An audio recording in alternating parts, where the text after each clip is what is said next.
Okay, well, welcome back. We have a really big show for you today, as they say in the circus business.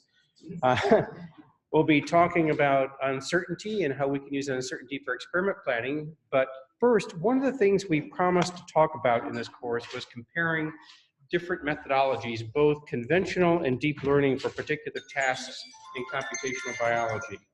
And so I'm going to do that for the task of predicting chromatin accessibility. And just to refresh your memory, chromatin accessibility is the ability of the genome machinery to access the genome, and thus it means it's free of nucleosomes. There are two different assays we used to test for that. One was DNA-seq, and the other was ATAC-seq. Both of them have the properties that you get DNA sequence reads wherever there is accessible genome. And so the task then might be, let's just say that I gave you DNAs or ATAC-seq information for chromosomes 1 through 13 of the human genome. I did not give you that information for chromosome 14. How well could you predict the accessibility of chromosome 14 solely from sequence would be the task, right? And there are a couple different ways of doing this. The first way that Professor Kellis mentioned in his lecture was Bassett. The essential idea is that we take the genome sequence in 600 base pair windows, as shown at the very top. We use 1.9 million training examples across 168 different cell types or experiments. And we attempt to predict held out data that was not provided as part of the training population. Once again, we take the genome, we divide it into 600 base pair windows, and for each window, we're going to do a classification task. Is it open or is it closed? And we are building a convolutional network with 300 filters and 3 fully connected layers to do this prediction task. So with this architecture, one can find that you could, after the fact, look at what the convolutional filters learn. Many of them learn sequence motifs that are well known as transcriptional regulators.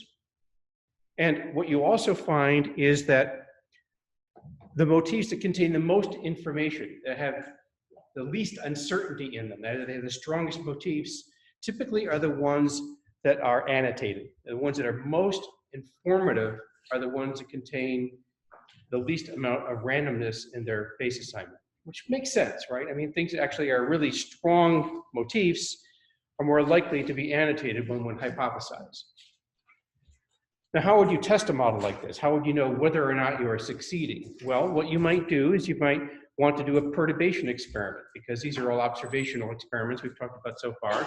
So you might look at a particular place in the genome where a particular factor bound you identified as being important for chromatin accessibility, and you might knock it out and see whether or not you had a corresponding reduction in accessibility, which is precisely what the authors of this paper did.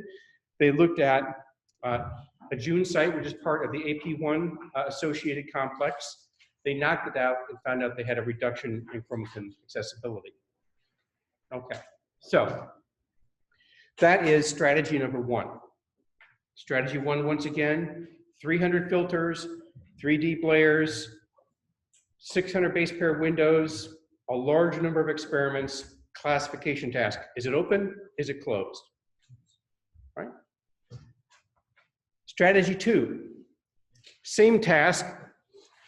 I'm going to give you data for a lot of the chromosomes for accessibility, and I'm going to ask you to predict, say, accessibility at a held out chromosome, in this case, chromosome number 14 in K562 cells. The cell type does matter, of course. I'm going to ask you to predict accessibility now at 1 base pair resolution, not in 600 base pair windows. And I'm going to ask you to predict it with a regression model. We're simply not going to be predicting open or closed. We're going to be predicting the amount of openness as reflected in the number of scaled sequencing reads we get off of that part of the genome. So with that task, what we can do is we could consider all possible code words up to size 8, so-called k-mers, where k is the length of the word that we're considering, or 1 through 8. And each k-mer is going to be assigned an accessibility profile, which means minus 1,000 and plus 1,000 bases. At each base pair position, we're going to look at its contribution to accessibility, as we talked about last time. So we get a profile, so we get more information than we had before. We actually can understand how it's influencing the opening of the genome. And we're furthermore going to assume that a k-mer has the same effect wherever it occurs in the genome. And we'll make this a bit of a multiplicative model because we're going to be using log effects that will add together and then will exponentiate in the end. So it's a log linear model. So we do get some multiplicative effects between neighboring factors that are binding. So we learn this model, and what we see is that if you look at the very top, you can see how different colors, which correspond to different k-mers, contribute to the accessibility at a particular spot in the genome. And in the second track, you can see where k-mers appear that are significant by the little square boxes at the particular genome locations. And the track above corresponds to the amount of influence they're having on the genome. Remember that each k-mer influences plus or minus 1,000 bases from where it occurs. Okay? So this is a more conventional machine learning model, right? It's a very large log linear model that is assigning effects to k-mers and then solving to try and match the training data. So we learn the profiles from the training data, then we ask how well can we do on the held out chromosome 14. And when we look at that, we see that many of the k-mers identified correspond to well-known pioneer factors that regulate chromatin accessibility. And along with each one of those pioneers, we also get a chromatin accessibility profile, plus or minus 1,000 bases, as we discussed. You can see the profiles underneath the motif for each one of those k-mers. And so it's giving us more information about how that particular factor influences the accessibility of the genome. And then we look at the overall performance of this as a regression model. The top track shows you how well it's doing in a particular region of the genome. So what you see is that the red and the black tracks are, the red track is the ground truth, which is the DNA signal. The black track is what the model is estimating in terms of accessibility. And the green track is a negative control that we trained on. So the negative control is that you actually simply shear the genome, but you don't use DNAs, okay?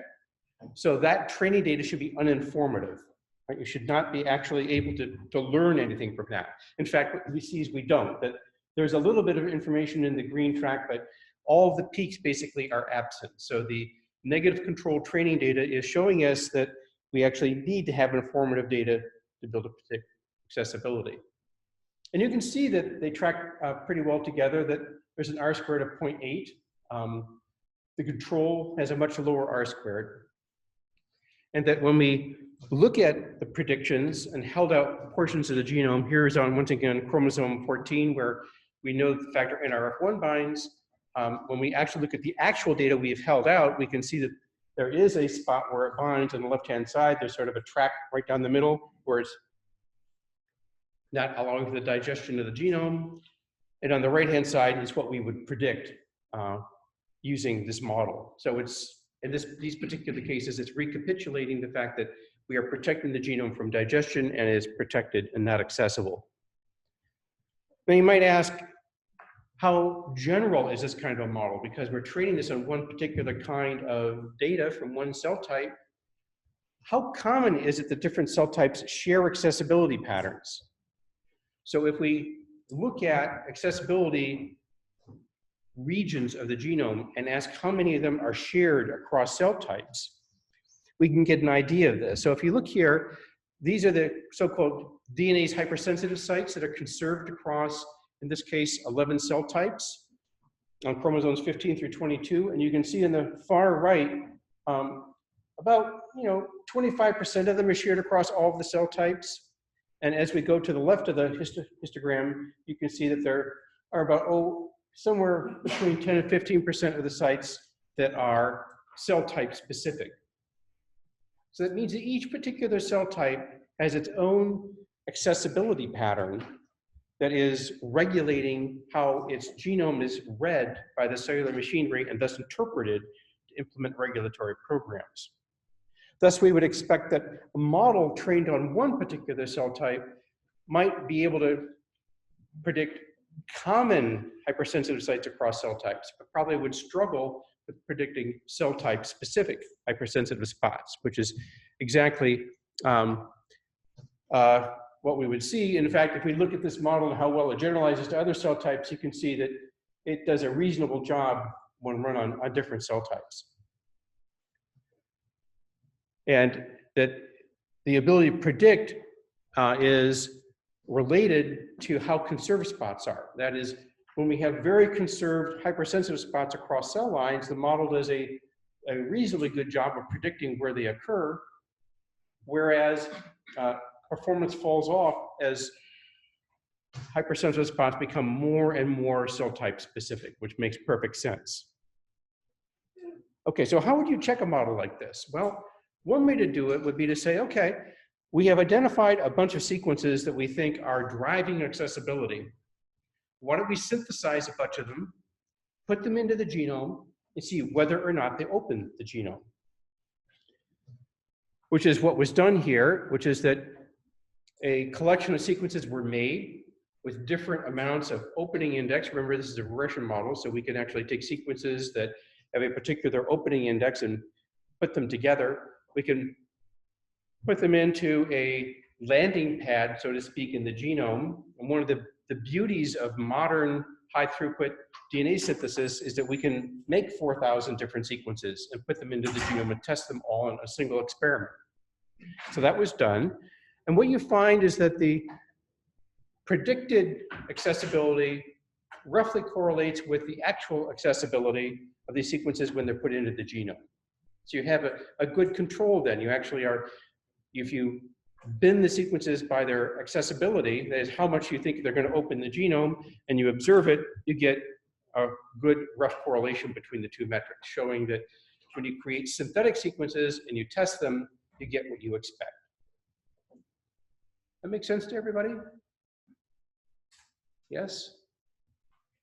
How's my back row consultants doing up there? You all good back there? Okay. You think this is okay? Okay, good. Let's check it. All right.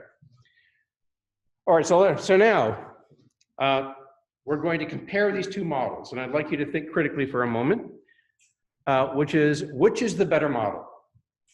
The model we just talked about, which has roughly one base pair resolution. It's a regression model, predicts how many reads you see at a base. You have a different model per cell type to get the best performance. And you get an interpretable profile for each k-mer telling you how it's influencing the genome plus or minus 1,000 base pairs. But once again, it's one of these, shall we say, high craft value models. It wasn't that you sat down, and wrote a bunch of TensorFlow code and pushed a button and it just did this by magic, right? It actually took a fair amount of engineering to solve this large set of equations simultaneously for up to 40,000 different k-mers to get them to fit this model with some regularization. So it's a process that actually requires some serious thought and engineering to get the model to work, as well as you have to have sort of an inventive idea about how to actually build the model that reflects how you think the proteins are interacting with accessibility machinery. On the other hand, Bassett has 600 base pair resolution. It classifies open or closed. It actually has a benefit. It can process, in this particular case, 168 different experiments.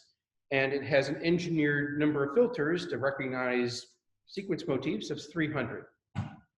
Okay, so how would we actually resolve which one was the better model, say, for a particular task we had? What do people think about that? Any ideas?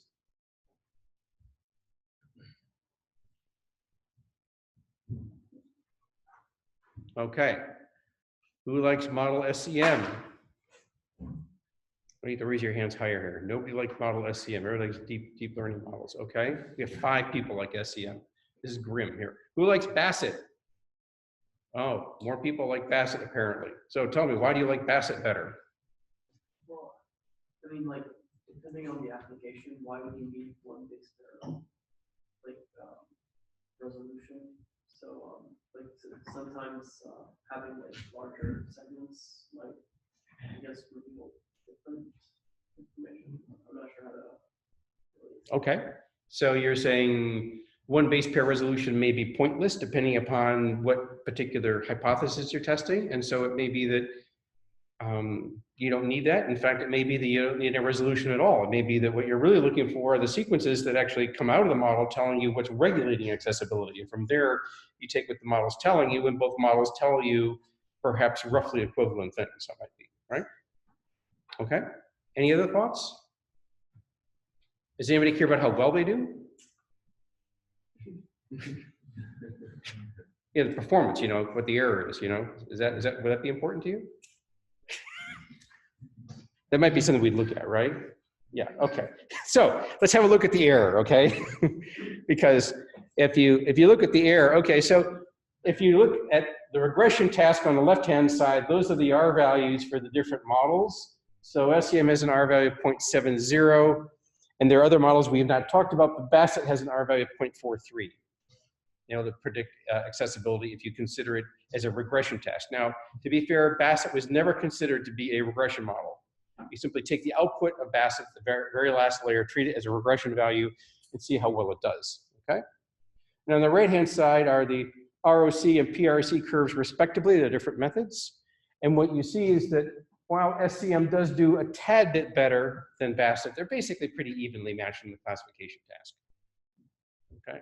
So that's just to give you an idea. So there is not a definitive answer, but what the right answer, what the right model is, but it's something to think about as we build these kinds of models, because you can either build the very handcrafted model, or you can build a model that there are a lot of existing tools to solve and optimize.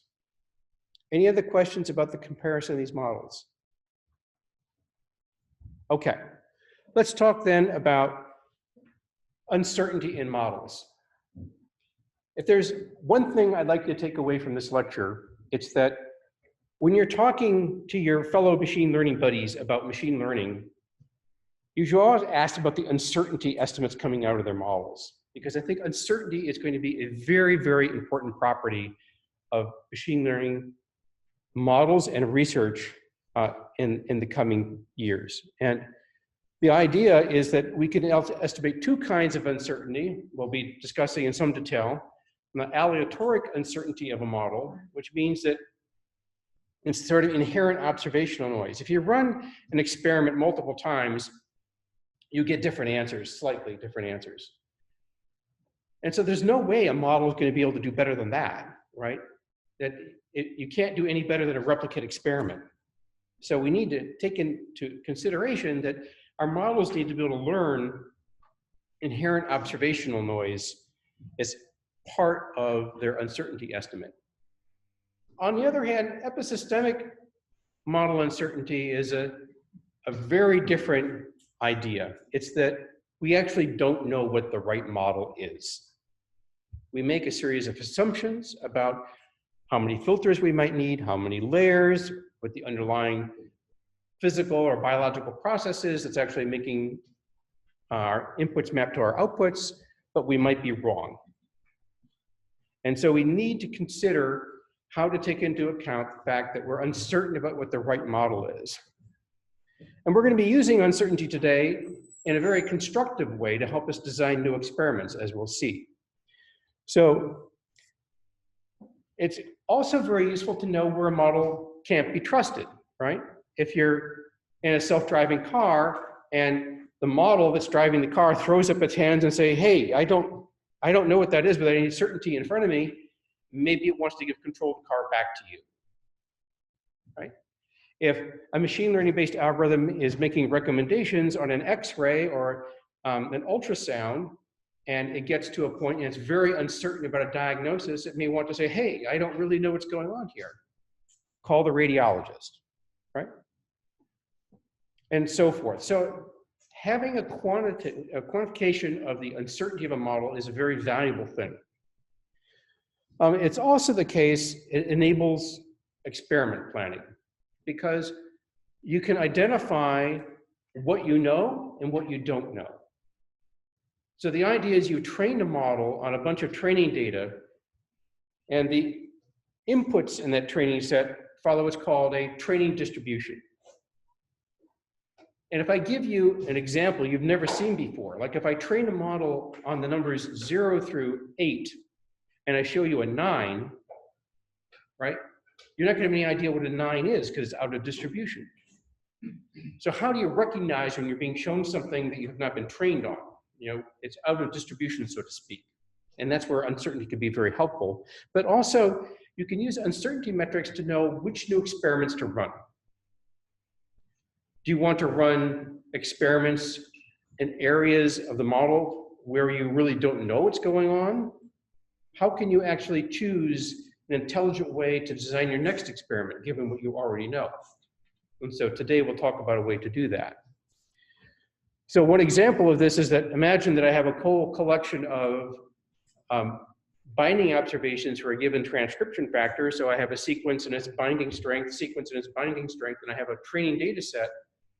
And I want to find the sequence that is the very best binder, right? I want to find the sequence that I know that transcription factor is going to bind to the tightest.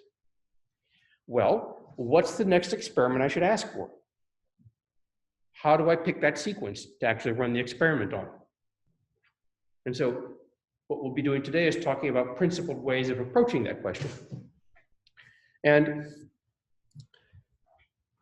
the idea is that we can either explore the space to improve our model, or that we could also exploit what we already know. So it's sort of a difference between sort of picking the value that I already know is the best versus being willing to invest more in sort of perhaps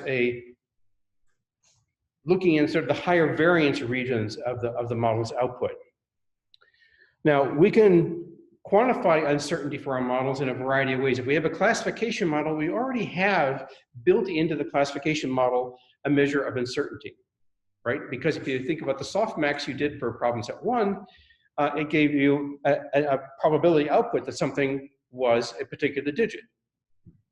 And so that's a measure of uncertainty, or certainty, if you'd like. For a regression task, we could do something a little bit different, right? We could actually output from the model both a mean and a variance. So we're just not going to output a point estimate.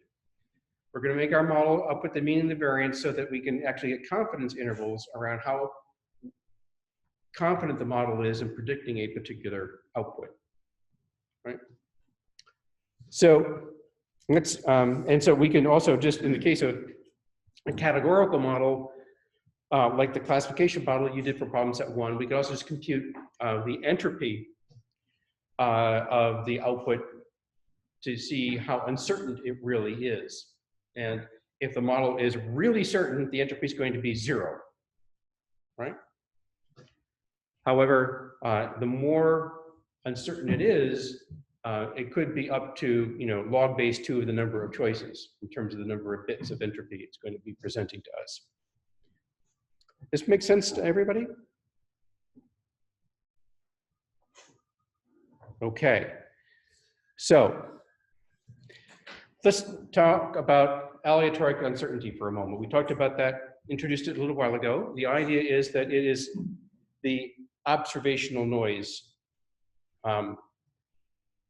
So for example, you might think that there's an absolute truth about the labeling of images, like in the labeling of the digits you saw in problem set 1, but perhaps not. Maybe people make mistakes, right? And so the data you're getting for particular inputs, the labels are wrong some part of the time. And it could be that the experimental data you get is noisy.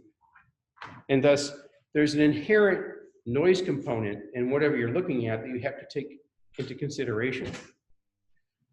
Now, we don't know what this noise is. We don't know how serious it is, right? Now, for example, if we were worried about labeling noise for images, we could run a Turk task and actually have a whole bunch of people label images, and we could explore how frequently they label them identically. For TFs, we could run the same experiment multiple times and actually measure the amount of noise. So more training data is better, and we can get better calibrated estimates of noise, but the noise is never really going to completely go away. So by way of contrast, epistemic uncertainty is the uncertainty about the model itself, our basic theory of what's going on in the system. It could be which features to use in the model, what architecture to use for the model, how many layers, how many filters, and so forth. And you can have more training data, which will help you reduce model uncertainty by helping you rule out some models as plausible. If they have too much error, you can rule them out. But it's sort of an inherent issue that we have, which is that we don't perfectly understand any particular domain we're trying to model, so we need to take into account this model uncertainty component.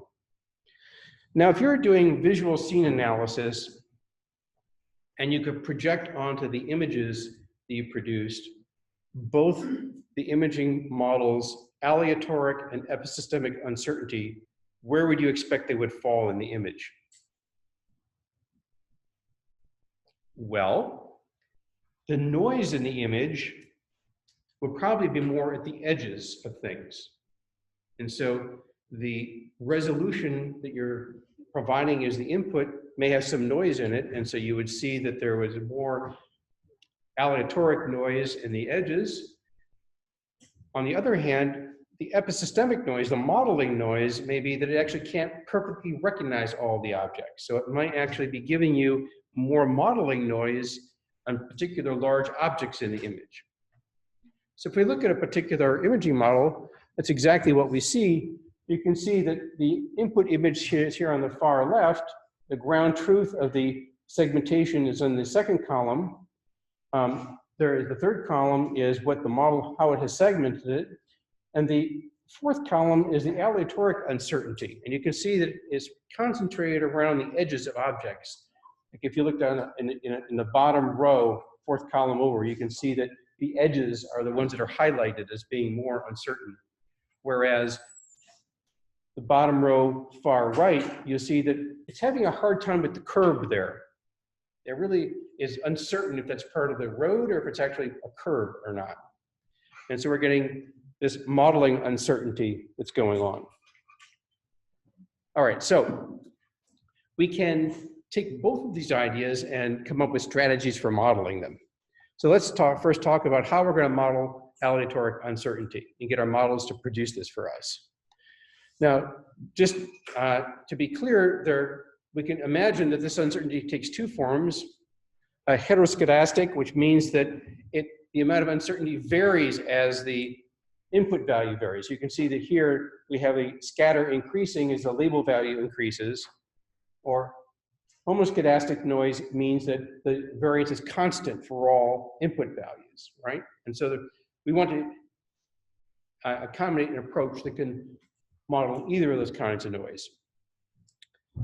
Okay, so let's, for a moment, think about our old friend, the loss function. And folks, in fact, if you can't see this, let me know, especially folks on the right-hand side, okay? Let's see here. Can you see this by right here on the right-hand side? Yes? So remember, we had a loss function for a, we have an observed value and we have a couple of predicted values. Let's just say that we're going to predict both the mean and a variance or standard deviation term. So the loss that we have is, well, this is, we assume this is drawn from a Gaussian. We can look at the Gaussian likelihood, right, which is 1 over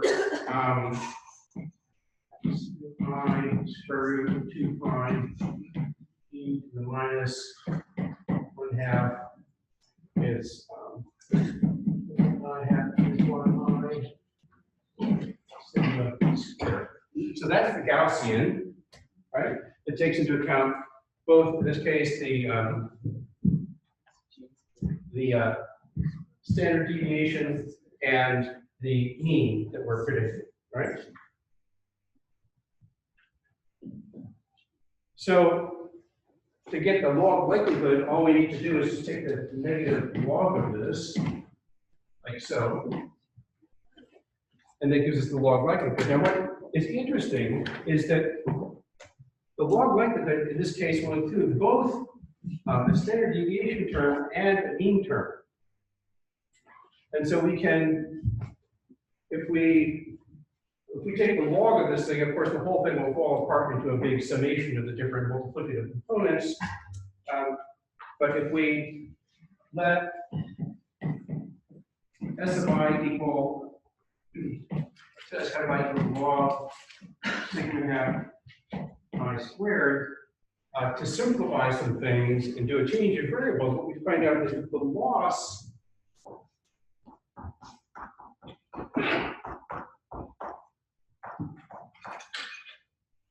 is going to be equal to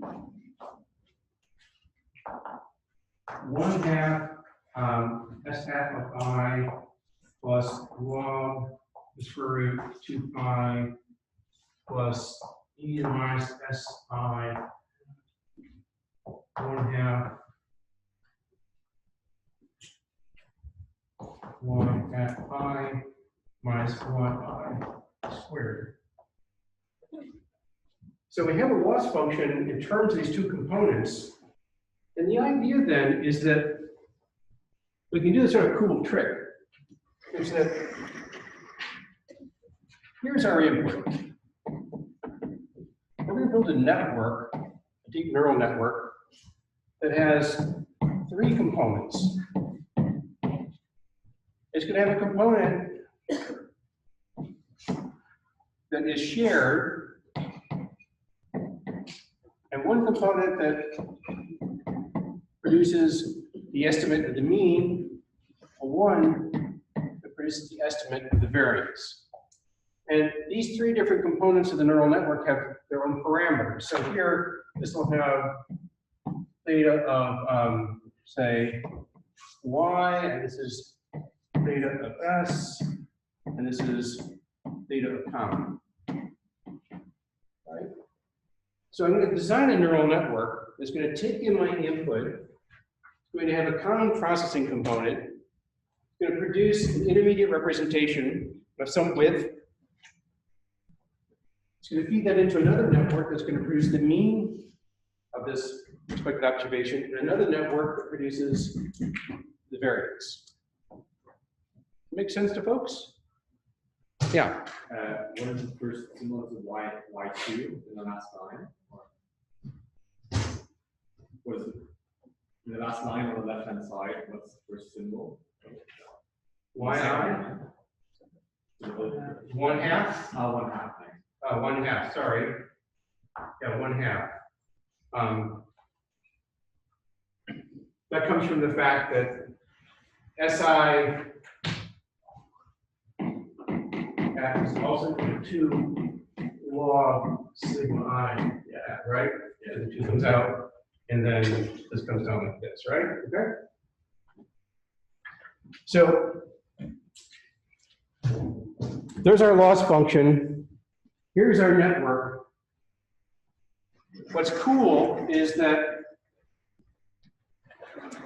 in order to update these parameters, I can compute the loss with respect to yi hat and the loss with respect to si hat, right? And it turns out that if you do the derivatives, this is equal to e to the minus si hat times y hat I minus yi, and this is equal to 1/2 1 minus e to the minus si times y hat I minus yi squared.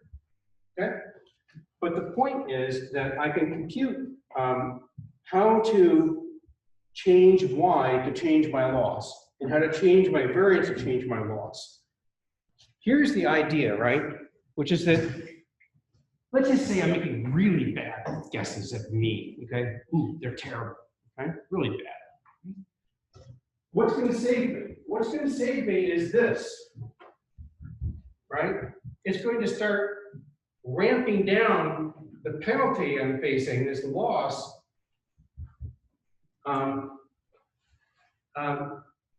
by the variance component.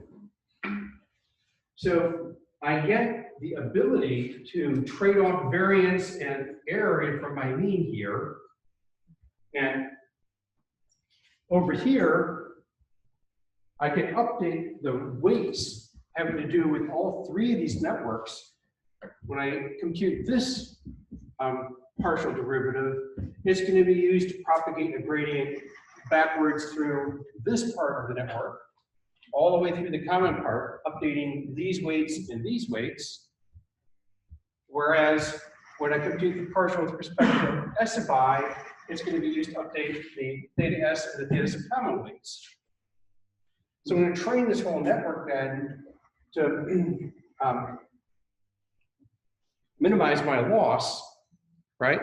And in minimizing my loss, I will learn a way to predict for every input both a mean and a variance.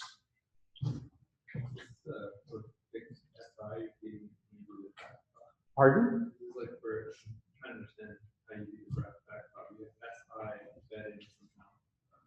How I do the back prop? It's a DLDY, right? This is the partial of the loss with respect to S of I, right?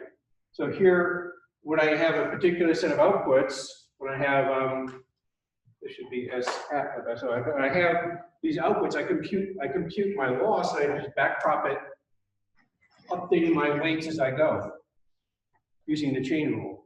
Yeah, I know. I'm just thinking because you're back propping to the left side independent of the right side. Yeah, I'm not going to back prop the SI loss through this, because this network's only used to compute Y sub I. Right, but SI hat shows up in the DLD because I'm sorry. like if you move the words in the top expression, like e to the minus SI hat shows up in the derivative there. So top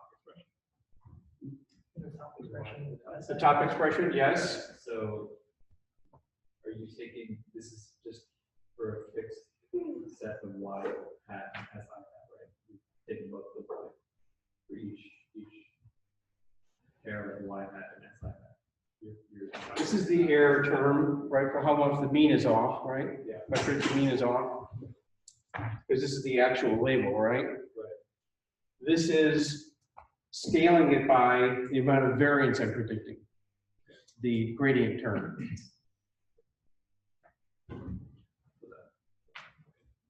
Does that make sense to you? I mean, as this gets bigger, right? As the variance gets bigger, SI will grow, right? And this will get smaller. So what's going to happen is the variance gets bigger, this partial will get smaller, which will correspond to a smaller error signal, which will correspond to smaller changes. You want to train less for that point, because you're more certain about that point. I want to train the left for what? For Like you want to reduce the LDY at that for that 0.5 because you're less certain of that.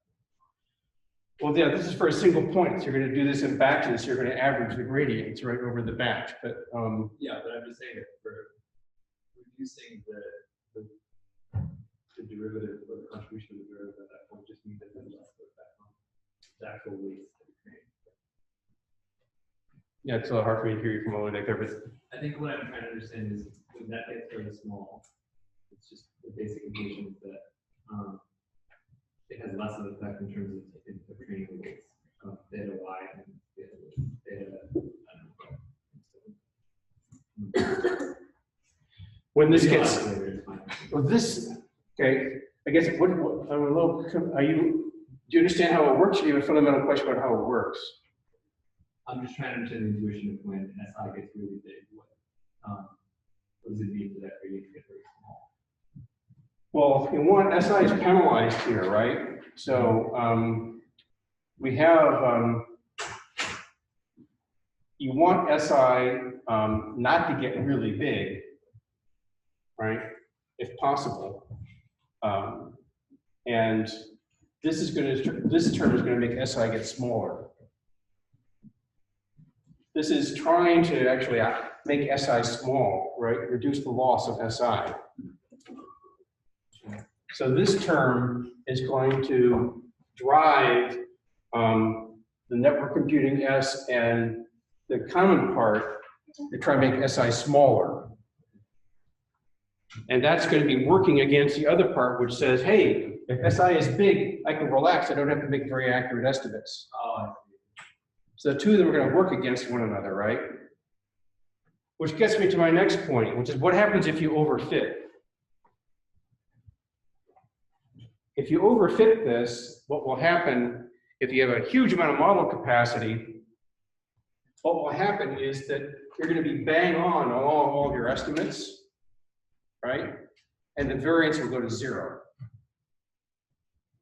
So if you let the model capacity go to some extreme, you're not going to get good estimates of your uncertainty, right? Okay, did that answer your question? Makes sense now? Okay, great. And so this is just a summarization of what we just talked about, where you have this two-headed output network as I've drawn here. You have the overall log likelihood shown on the upper right, which is just the log with the normal, right? And then you have the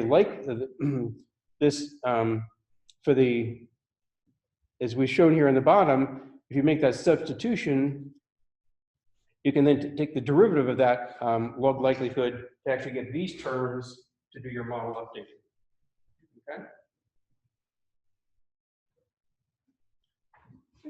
So what does this look like in practice? But before I do that, let me make sure there aren't any other lingering questions, because I really would like you to understand this, because this is a pretty cool thing. The reason I think it's cool is that, you know, it's sort of a little bit counterintuitive that you have one label on the output and you're training two networks, right? You have one label, which is the actual value, but you're training a network for both the mean and the variance from that simultaneously, which is sort of a cool concept that you can inherently bake into your predictions. The idea that your model is going to tell you how certain it is about a particular output, which is a really nice property. So I'd really like you to understand this. So if there are questions about the details, don't hesitate to ask at this point.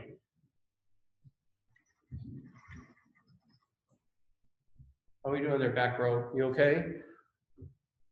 Yes? Pardon?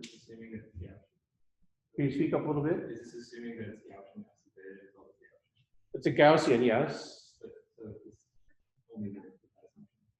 Only works with that assumption. No, you can put other distributions in there, as long as you can compute the gradients. Right? Those aren't reliable estimators for those other distributions. What about other distributions? If you use, if you have a binomial distribution, right? And would this really work? Like, would those numbers be formed like? Well, I mean, the normal is nice because we get this nice fallout from it over here. But I mean, if you have another distribution, you can try and put it through something like this. Okay. Yeah. I have my sigma I hat, and my data heteroscedasticity. Sorry. Yes. Do I then just estimate it like in chunks, or No, the network should do that for you. that's what's happening? That's what's happening. So if you heteroscedastic variance, which means it increases, say, as a function or decreases as a function of the input value, the network should be doing that for you. All right, and then I could actually see this pattern of changing variance in the estimation. Yeah, like this. No. Right? Right? Okay, so here's an example, right, where you have training data being drawn from the distribution at the very top of the slide. And so you have the points down on the lower left, and sort of what we had covered up till now in the subject was the red line, which is it's producing the mean value it expects. And now if you use this methodology to fit the Gaussian, what you see is what's on the right-hand side, okay? Where the, you see the broader red area is a function of the variance being predicted, right?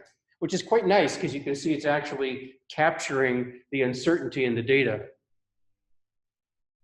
As the data becomes at a higher variance, as X value increases, we see the same thing coming out of the model. Right?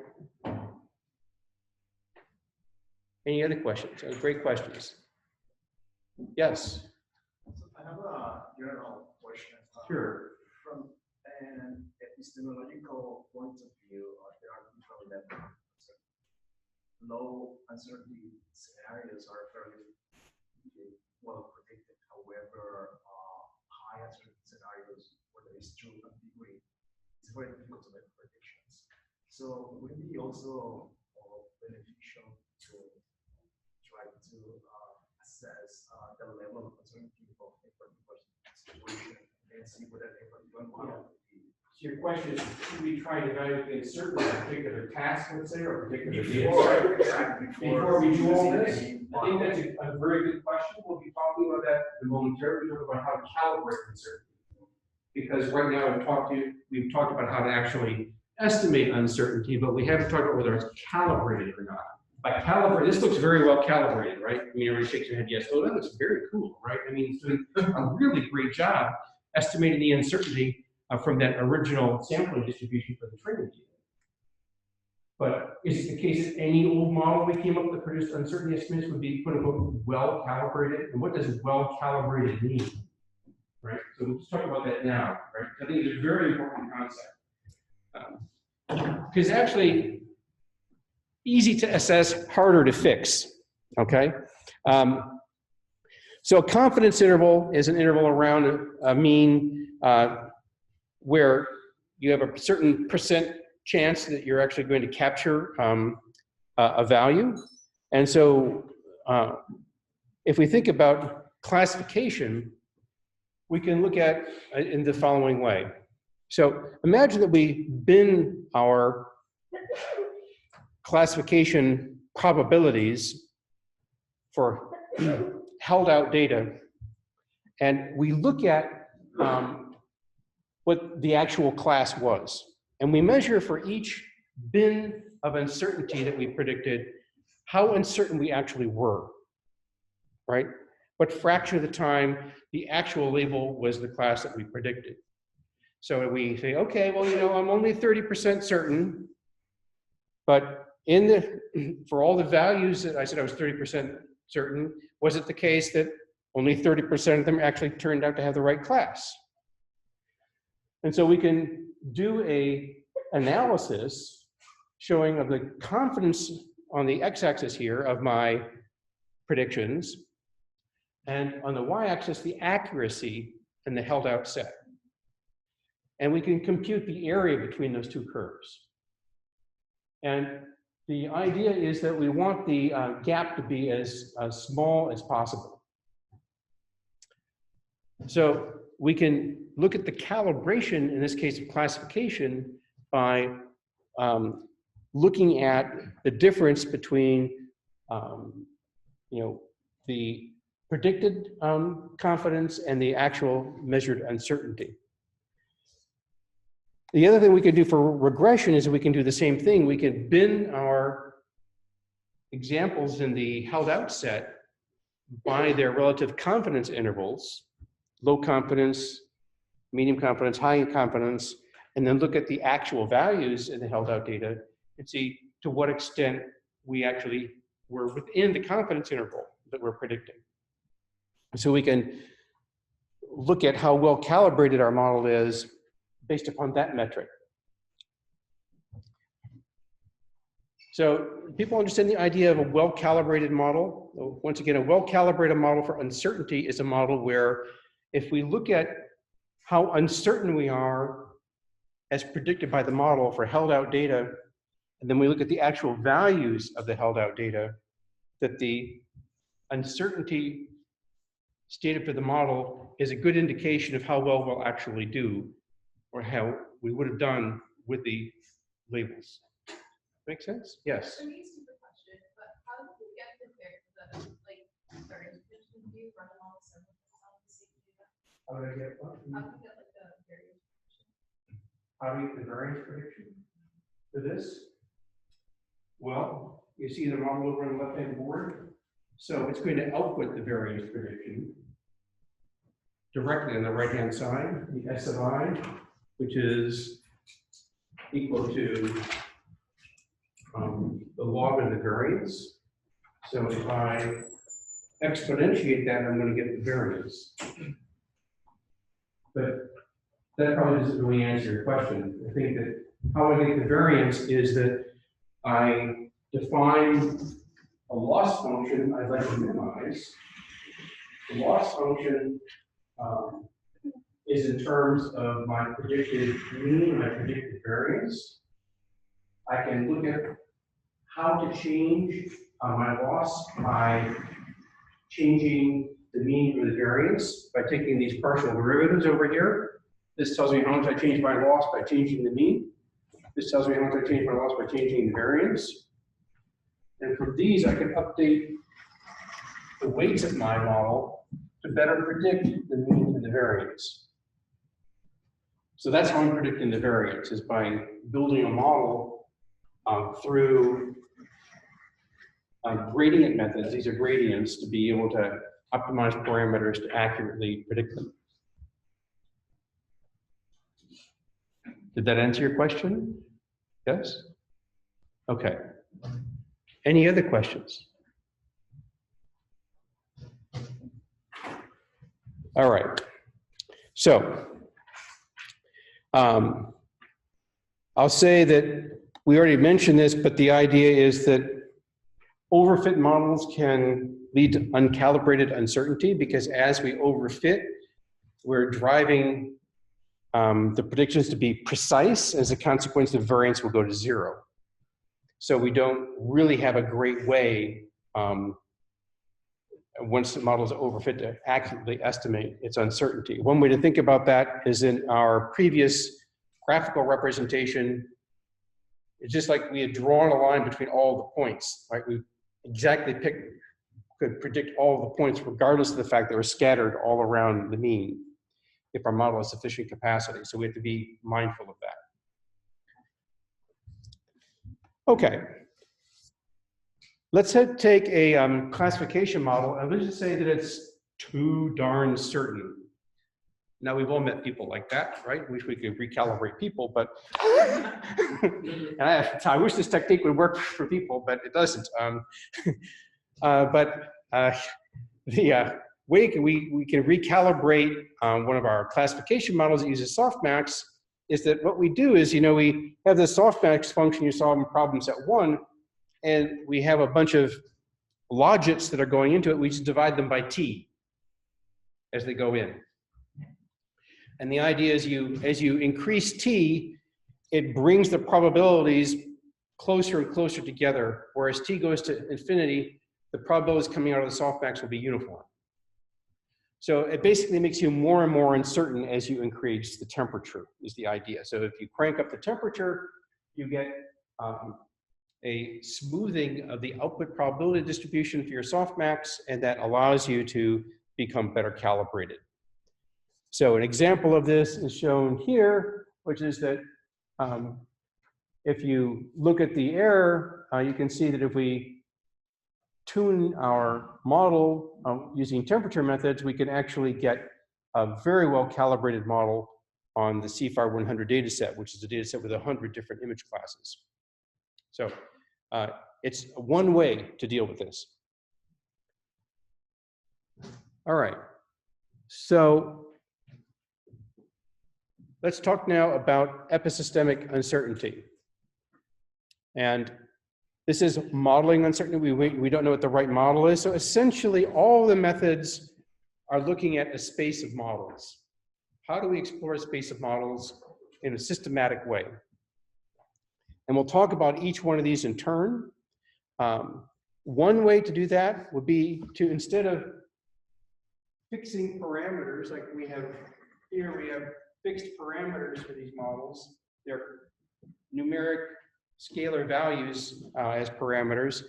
We could put a probability distribution on parameters. We're not exactly sure what they are, and every time we want to do an evaluation, we could sample from the distributions to actually do an evaluation.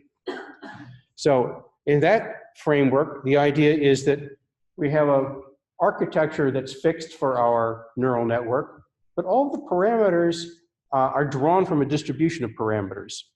We don't really fix the parameters to fixed values. We can fix the parameters of the distribution, and then we can sample from them. So it's a very flexible idea, very hard to evaluate. But I bring this to your attention because when people talk about Bayesian neural networks, you know, over the cocktails at that party you're going to go to next week, you can say, yeah, but they're really hard to sample from, and you know, it's just, you know, tell me about your sampling strategy, right? That'll shut the conversation down. Okay.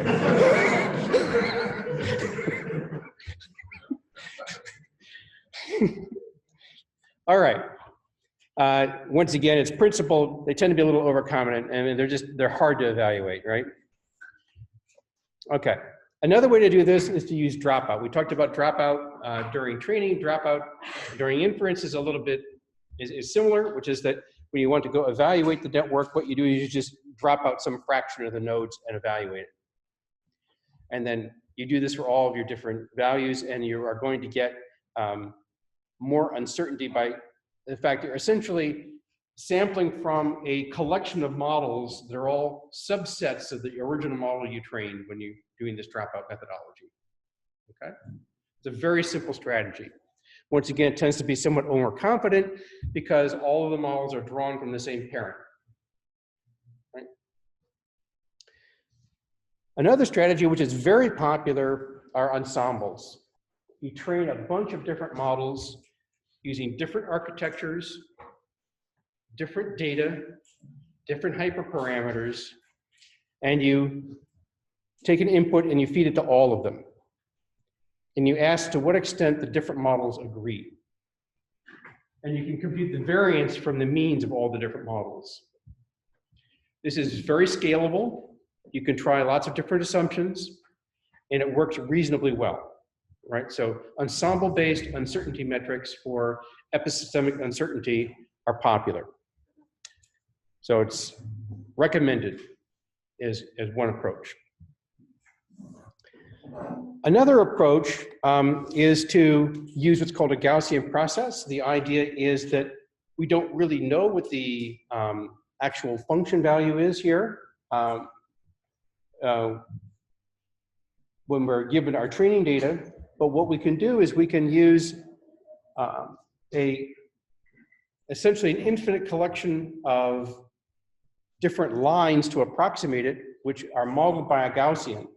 So we know at the red points, we've seen observations that have known values, and between them, we can hypothesize what values might be using a Gaussian. So at each input value, like in this case, I'm going to output a Gaussian, but I'm going to fit it differently. I'm going to fit it analytically as opposed to using a deep learning approach. And in order to do this fitting, I need to have a covariance function. Typically, a very common covariance function is a squared exponential, which you can see also on the right-hand side is related to the Gaussian. And I can compute what's called a similarity matrix between two different observations. And then there's an analytical form to actually be able to compute the mean and the variance of an input given observed data at any point I want. And here's the analytical way to do this. The issue with it is that we have to do a matrix inversion, which is cubic, of the kernel matrix. And so it does not really scale very well if you have 10,000 data points. And people are working very hard at approximations to Gaussian processes for higher dimensional spaces or with lots of training examples. Suffice to say, it's still a work in progress. But I would be remiss if I didn't mention them to you because many things are motivated by this kind of approach, including experiment planning, which we'll talk about now. So the advantage of Gaussian processes, however, is that there is a closed form and they're usually very well calibrated. Okay, so now let's get to experiment design. Recall what we would like to do is to be able to design an experiment optimizing or minimizing some function by choosing a place to observe it. It has not been observed yet. And so we have to pick where we're going to look at it. And we could find the best sequence that binds to a transcription factor. We could find the best web design to optimize people clicking through. We could find the best antibody to bind to a particular target. There are a whole variety of tasks that we would like, or we want to take a bunch of training data that we have and be able to identify the best solution that has yet been unseen. Okay, so how can we do this? Well, largely in biology, people design experiments, at least they have in the past, based upon prior knowledge. They think that, oh, here's a reasonable thing to do. These are reasonable time points to pick. That's the experiment design. Another approach is grid search, where we're going to try systematically looking through a space of all possibilities. And grid search has the property that if this is a two-dimensional optimization space, and you can see where the function is maximized there, that little green bump on the right-hand side. If we lay out our grid in a regular pattern, we may miss that bump. It's also the case that if we did random selection or a random layout, that we may hit it more frequently, say with the same number of points.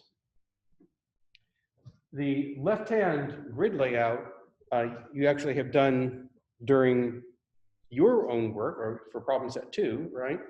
When you're optimizing hyperparameters, learning rates, and things of that sort. You're actually systematically looking through all possibilities. You're doing a grid layout. But there's a whole subfield now called learning about learning, which is that how do you actually learn about how to build the best learning algorithms? And it's exploring how to actually do things like hyperparameter search and architecture search in a much more intelligent way. All right, but let's look at, generally speaking, if we want to search a function and minimize it, how we could do that. Where's the minimum of this function? Well, if you want to be super optimistic, you could just say, oh, well, it's around 0.7, right? But another way to do this is to start drawing possible functions through it. And here, okay, we have drawn a function through these points that fits them, and you can see that that particular function has a minimum around 0.4. We could draw a couple more and take a histogram of where they actually find the minimum, or even more, or even more. And here the idea is that we are looking at all possible fits to these data points and getting a distribution over where they think the minimum of that function is, which is one approach for doing optimization. Now, the way Bayesian optimization works is as follows, which is that we create a model and we have a bunch of initial data from our initial data set. And what we want to do is we want to use an acquisition function to discover the next point we should acquire that will be the best value given some objective. And so that little red box there is expensive. We can't do that very often. But we want to acquire that point after our acquisition function has told us where to look, update our model, and then iterate. And we could do this singly as shown here, or we could do it in batches where you have a whole batch of points that we're going to acquire at once. And we have an inherent question in designing our acquisition function, which is, do we want to try everything on the menu, or do we want to focus on tacos? I mean, you know, metaphorically speaking, you know, the idea is, do we want to do broad exploration of the entire space, or do we want to exploit what we know and really focus in on particular areas? And one way to think about this is that we can design an acquisition function that allows us to set a parameter to trade off exploration versus exploitation. So this is the lower confidence bound acquisition function. We're trying to minimize this function f of x shown here, and you can see the uncertainty intervals around it shown in the shaded blue. And the idea is that if we want to minimize it, we're going to try and maximize this acquisition function. So we take the negative of the mean, and then we add on this component, which is beta times the standard deviation. So if beta is 0, we're simply going to actually do 0 exploration. We're just going to exploit the lowest point we currently have. We're going to pick it, right? But if beta gets larger, we're going to start taking into account the fact that we're uncertain. And we're going to compute a function for the acquisition function shown in the bottom as beta gets larger, which will encourage us to do more exploration. So this lower confidence bound inherently needs an uncertainty metric to allow us to figure out where to explore. Now, this is a very important idea, so I'm going to pause here just to make sure that everybody is fully phase locked on this point, and if there are any questions at all, just let me know, okay? But when you look at we want to maximize this acquisition function, right? When I pick the point, it maximizes that. And you can see we're adding on the standard deviation with some beta coefficient to take advantage of some uncertainty.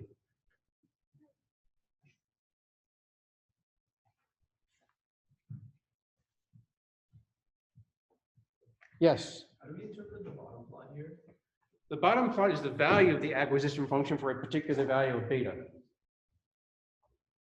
So if you look at it, you can see that the little bits in that function are where you actually have observations and the function above it. Beta is obviously greater than 0. So where we have some variance, it's increasing the value of the acquisition function, saying, hey, you know, this could be good. You know, we don't know what's going on here. Maybe we should look here. So it's the bottom line is the negative mean of the top, right, plus the standard deviation. And so the bottom line is the acquisition function, and we want to pick the highest point to acquire next. Highest point. Well, the lowest, right, we're going to pick the highest point of our acquisition function. Okay? The acquisition function is telling us the goodness of a point to acquire. We want to pick the maximum value. Any other questions? Yeah. Given that the you don't have any observations in that in between the points that are certain, how do we calibrate how wide the spread of those possible curves in between two known points should be? Here. Right. In other words, we can, for any input, we can tell you what the uncertainty is going to be of the prediction. So we can predict any point we want here, and we can compute its uncertainty. So any one of the uncertainty metrics we've talked about earlier and how we can compute them, whether it be aleatoric or epistemic, we can use that to compute the uncertainty term here. Okay, good question. Any other questions?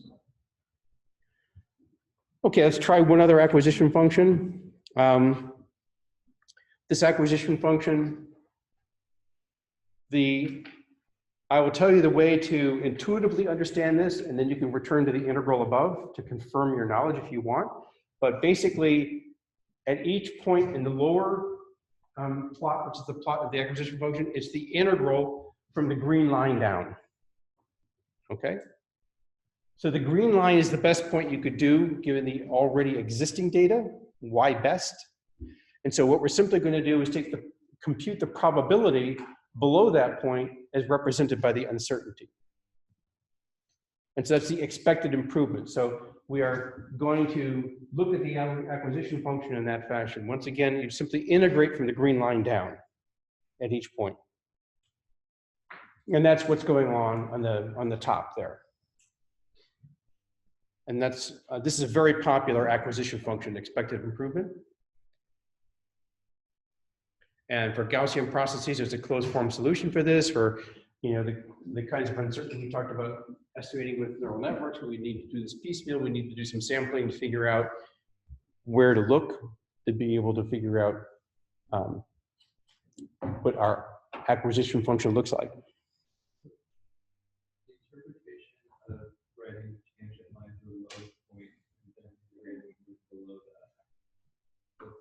We're trying to minimize the function. Trying to minimize the function, right? So this bottom blue line corresponds to where we should look if we're trying to minimize the function. Does it make more sense now? Looking very thoughtful. Yeah, I just trying to think of what this output is. If you're just going to maximize because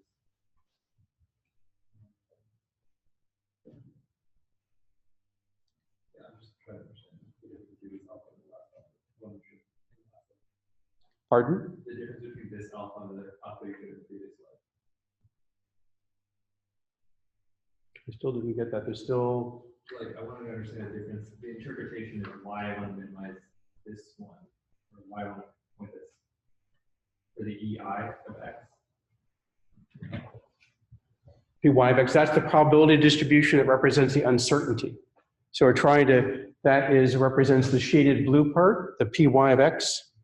So what we're trying to do is to figure out how much area there is underneath that green line, right, at each particular point.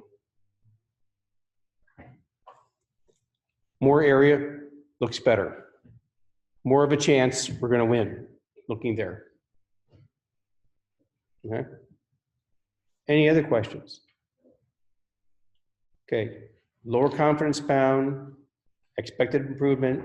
Lower confidence bound has a reciprocal called upper confidence bound if you're looking for maximizing values. Okay. All right. And once again, this is related to our look where we are trying to compute an acquisition function. And let's just look at how this would proceed. This is using expected improvement, which is the last method we talked about. So here, the red line is our truth function. The black dots are evidence that we actually have. The predictive variance is the gray shaded area. And we want to figure out where to sample next to find the minimum, once again, of the function. So the expected improvement acquisition function is the blue curve on the bottom. So it might suggest that we look here, right? And we'll sample there. And now there's no uncertainty about what's going on at that point. And we recompute our expected improvement curve. And now it's suggesting that we look over on the right-hand side to minimize the function. So we sample there, and we get a new observation. And now we can compute the expected improvement acquisition function again, and we sample again, right? And again. And the idea is that we continue this process, and as you can see, we are homing in, oops, on the lowest point of the curve iteratively by using this expected improvement exploration strategy. Okay, so we've talked about why Bayesian optimization is not widely used. It's difficult in part because we need to have a good measure of uncertainty. But we have discussed ways of approaching that. And Gaussian processes, which are popular in terms of more of a toy basis for this kind of approach, are difficult to estimate. So the other thing we can do is we can use deep ensembles, what we talked about, which the idea is that we have a collection of ensembles to do experiment design. And if we go back to the example we started with, which is what is the best sequence that binds to a particular transcription factor, we can build a set of ensembles to predict the binding of a factor to different sequences and train them differently. And we can try and get them calibrated based upon our unobserved training data. How would you think about making something more uncertain than it really was? Well, the problem is out of distribution examples, right? If you think about training on sequence data, it may not have seen a sequence over this part of sequence space. So what we can do is we can actually insert into our training data fake data. Imagine that we start inserting into our training data fake examples that have labels that indicate they are not any good, which is forcing our model to learn that fact. Furthermore, we can attempt in our loss function to say we normally try and minimize the loss on in-distribution examples. What would happen if we tried to maximize the loss in out-of-distribution examples? So we could build a strategy where we're trying to sort of salt into our input examples these out-of-distribution examples. And when we do this on this particular task that we just talked about, we actually get a better estimate of uncertainty. Here you can see the dotted line is the actual data in these 4 different plots. You can see how deep ensembles predict the uncertainty. As the number of nets goes up, we get a little bit better prediction of the uncertainty as represented by the purple variance. But as we start inserting into the input data out of training distribution examples that we wish to maximize the variance on, we get a better approximation of what the model doesn't know.